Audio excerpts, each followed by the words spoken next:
So last video of the week, so we're talking about transcription. We're focused on the process of transcription in bacteria.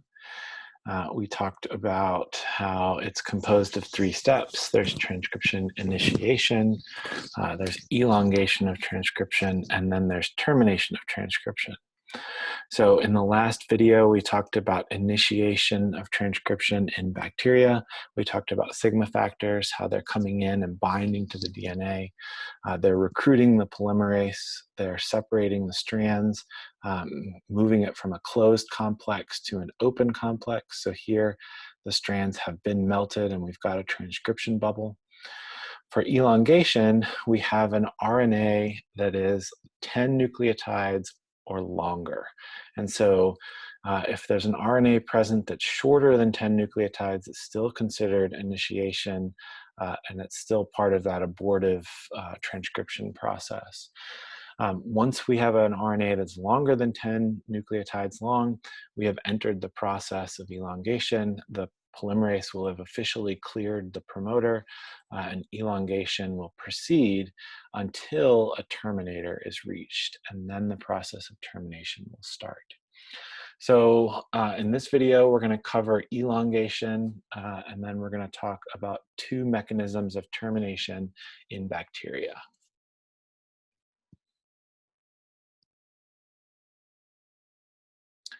So elongation, we've got a polymerase molecule that's on the DNA. And so a promoter somewhere up here has bound that polymerase molecule. The strand has been melted. It's gone from the closed to the open complex. This pin is helping to separate those strands. And so as the polymerase moves along, this little pin, this little piece of protein is going to stick out and force those strands to separate. And that'll keep our transcription bubble moving along with the polymerase. So when we talk about polymerases, we talk about the different channels in the RNA polymerase molecules. So here we've got two DNA channels. There's a DNA channel where the downstream DNA is entering, and then there's a channel where the DNA is leaving the RNA polymerase. Then there's also two RNA channels. So we've got an entry and an exit channel, just like we saw with the DNA. The ribonucleosides triphosphate are entering through the entry channel, and then RNA, polymerized RNA is exiting through the exit channel. So 4 different channels, 2 of them are for DNA, 2 of them are for RNA. And then of those, if you split it a different way, 2 of them are entry channels and 2 of them are exit channels. And so I'll just remind you that any DNA in this direction, if the polymerase is moving left to right, any DNA down here would be considered downstream of the polymerase, and any DNA up here would be considered upstream of the polymerase. And so as a strong hint, or maybe fair warning if you'd prefer, I'm going to tell you that you should be able to draw a transcription bubble. So you should have a clear enough visualization of this enzyme moving along the DNA in order to draw this from memory come exam time. Yeah, you might not be able to. Yeah, we'll figure out exactly how the logistics of that work, but you should be able to visualize it, and you should be able to draw it on your own, and then we'll figure out a way for you to report that information to us on an exam. So this is a recycle of a slide that we talked about when we talked about transcription basics. And so I'll just remind you that elongation, we're bringing in nucleotides that could potentially match to the template. When a match is found, the proximity between the alpha phosphate here and the 3' hydroxyl is so close that nucleophilic attack can reach out and form a bond to connect this 3' hydroxyl to that 5' alpha phosphate. So magnesium is involved. Again, all of this is a recap of information that was in the transcription basics video. I want to draw your attention to this comment down here. So when we talked about this the first time, we said that there was no separate proofreading site, and so that made errors more likely. So that is true. There is no proofreading, like there's no separate pocket with exonuclease activity like we saw with the polymerases. Sorry, the DNA polymerases, let me be more specific. But we can do a little bit of proofreading using the RNA polymerases. And so there are two different kinds of proofreading that we could talk about. The first is called kinetic proofreading. And so what's happening here is the RNA polymerase is stalling. So it brings in something that is a mismatch to the nitrogenous base that's across from it. And you could imagine that would happen through tautomerization, just like we saw with DNA. And so if there is the tautomer, if the nitrogenous base takes on a different conformation, it might match with something that it wouldn't normally match with, and then when it returns to its initial conformation, it then doesn't match anymore. And so just like with DNA polymerase, that would slow the process down. So we get a stall of the RNA polymerase. And so in this case, we've got inorganic phosphate that can then feed back into this process and remove the mismatched NTP. And so we call this kinetic proofreading. We're kind of running it back one step. And so when we talked about DNA polymerase, we talked about the process of translocation. And so the idea is that the protein and the DNA are moving relative to one another. And so it's easy for our minds to think about the DNA as being static and the polymerase moving left to right. But what I encourage you to think about when we talked about replication is that they're actually moving relative to one another. And so left to right, right to left changes depending on whether you think about the protein or the nucleic acid. And so I would encourage you to use this concept of translocation, which is independent of your focal point, right? Translocation is moving things in reference to the active site.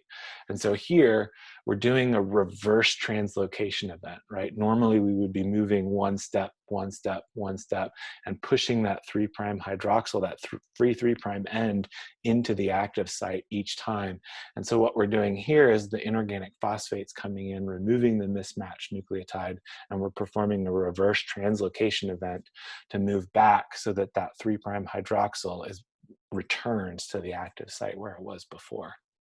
So these little blue balls, hopefully you can guess that those are the magnesiums. So we still have the divalent cations present in the active site. And I think that's what they're trying to show you with this graphic, is that divalent cation, once you remove this uracil, it's kind of out of position. And so the reverse translocation event puts it back into position.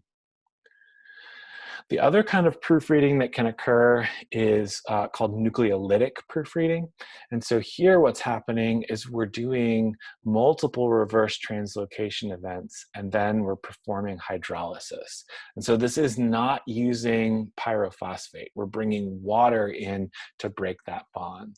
And so we're not taking the nucleotide and returning it to a nucleoside triphosphate. We're actually cutting off a chunk and then sending it to another part of the cell to be recycled.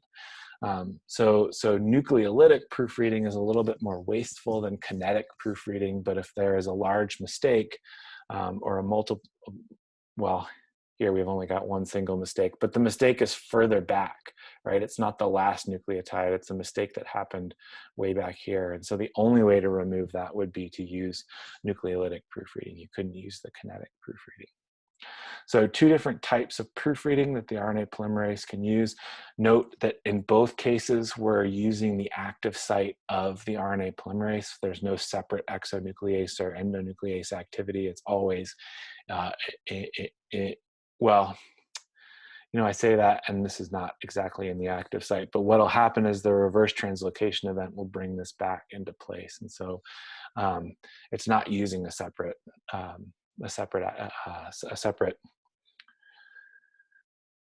endonuclease activity. It's all in the active site of the polymerase. All right, so that's what I wanted to say about elongation. After we've got an RNA molecule that's 10 nucleotides or longer, we're moving through and we're adding new nucleotides in a way that should feel very familiar to what we did when we talked about DNA. There is some proofreading, but the proofreading is performed inside of the RNA polymerase. There's not a separate exonuclease site. It happens in a way that's very similar to what happened with the DNA polymerase. The RNA polymerase will slow down, and then either inorganic phosphate or either pyrophosphate or water will come in and help to facilitate the removal of the mistaken ribonucleosides. All right, so the last thing we have to do is we have to talk about this idea of termination. So how do we get that RNA out of the RNA polymerase and return the open complex back to a closed complex so that we can recycle the polymerase and start this process again. So there are two different types of termination that we talk about in bacteria. Both of them are sequence dependent. And so the sequence, the piece of the DNA that's facilitating termination, we call that the terminator, right? The terminator is the DNA.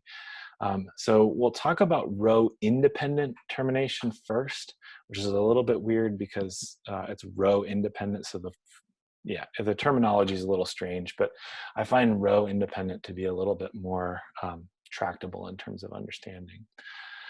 So what's happening is we're moving this polymerase along. Eventually the polymerase will hit this region where there are lots of A's and T's. And so kind of the unifying principle of the A's and T's is that there are weaker interactions than you would see with G's and C's.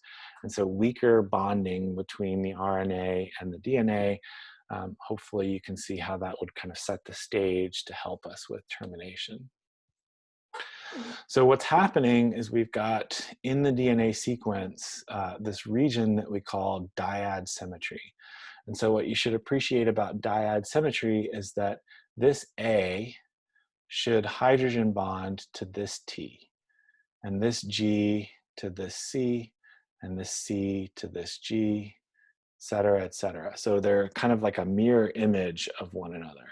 And so what'll happen is when this dyad symmetry, this DNA with dyad symmetry is transcribed into RNA, the RNA will fold up and we'll get hydrogen bonding where we have Watson-Crick matches between the RNA, between the nitrogenous bases and the RNA. And so what'll happen is when we fold this up, when we fold this hairpin up, there's some energy, right? So when we start connecting these, it's a little bit slow, but as it kind of picks up speed, it moves faster and faster. And so the idea, or the way that I like to picture this, is that the pulling of those bases on one another, the formation of the hairpin, is providing the energy that it takes to pull the RNA from the polymerase. And so we've got weak bonding here and strong bonding here. And so we're pulling the RNA out of the polymerase. And so once the RNA has been removed from the polymerase, there's really nothing for this thing to do except allow that open complex to close back together, and then the polymerase will leave. So that's row independent termination. Here we're just relying on a structural element, a hairpin in the RNA to pull that RNA out of the polymerase. So row dependent termination is similar but different. So it's similar in that the idea is that the RNA is going to be yanked out of the RNA polymerase. It's different because it's dependent on a protein. So row independent was using RNA and not protein. Row dependent is using protein. So there's still a specific sequence that's triggering this. So we call it a RUT site, or a row utilization site. So the RUT site will wrap row around it. Row has helicase activity, so it is a motor protein. It uses ATP in order to move along that RNA. And so what'll happen is the RNA is being made at a particular rate. And this row protein is faster than the RNA polymerase. And so eventually the Rho protein will catch up to the polymerase and it will hit the back of that polymerase and it will keep chomping, it'll keep pulling on the RNA and it will yank the RNA out from the polymerase. And so again, when you've got a polymerase that doesn't have RNA attached to it, there's nothing for it to do except just fall off, okay? So the open complex will go back to being closed. The RNA will be separated from the RNA polymerase, and the Rho will have ran all the way to the end of the RNA, and it can go back and be used someplace else. So yeah, this is just telling you that Rho is a hexamer, so this looks very similar to myi. It looks very similar to the DNA helicase that we talked about when we talked about replication. Additionally, this is using ATP, so just kind of highlighting the fact that it's a motor protein, functions in a similar way to the helicase. So that should be it. So that's it for the week. So there are questions that are built into this Top Hat page. There will be questions that go up in the homework. I spent a little bit more time thinking about it, and those homework questions, we've already got a separate grade category in the syllabus, and if I put them all in this page, it kind of all gets lumped together, and I'd like to keep the homework and the class participation separate in a way that's similar to what we've been doing throughout the semester. So make sure you answer all the questions that are associated with this page, and then look for the homework that will be available in a separate folder on Top Hat. Finally, you should work through all of the questions that are associated with the lab for this week, and you should make sure that you get a lab report together. That lab report should use the gel that you generated before spring break and the data that you collected from the exercise that we posted on Top Hat. So I'll put all of that in writing so you have it all, but that's the structure. Make sure you check all 4 of those boxes. I hope you all are doing well. I hope you're taking care of yourselves. This is, yeah, I mean, I don't need to go over it again, but make sure you get some exercise because it's hard to stand inside all the time. Thanks. Take care of yourself. Reach out to me if I can help.